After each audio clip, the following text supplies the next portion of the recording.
bw'abadde obubaka bw'amazaalibwa g'omulokozi mu maka g'emirembe Ssaabalabirizi Dr. Kaziimba Mugalu avumiridde obukambwe obusukkiridde obukozesebwa ebyokwerinda ku bantu abulijjo abatalina nammundu. Nsaba abakulembeze bonna buli muntu yettanira emirembe, tunoonye emirembe, era nvumirira ne sekuvumirira yenna obukambwe n'obukaawe obutuusibwa ku bantu abatalina nammundu, abantu ababulijjo. Ekyo nno si kirungi. Kyenva nsaba abasirikale baffe bakola omulimu baleme okugenda okukosa abantu abatalina nammundu. Era nsaba tutumbule nnyo okwogezeganya, okuwaŋŋaana ekitiibwa.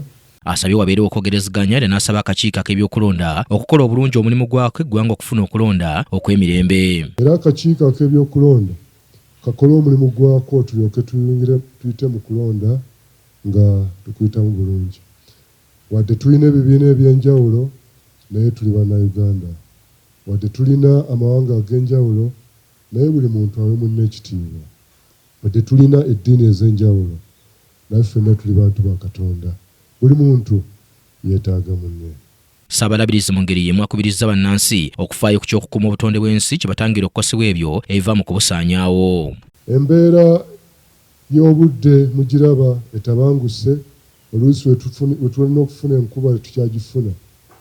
Ekyeya kijja atuwadde guno omwezi ogw'obwedde Novemba guyitibwa mwezi gwa Museenene.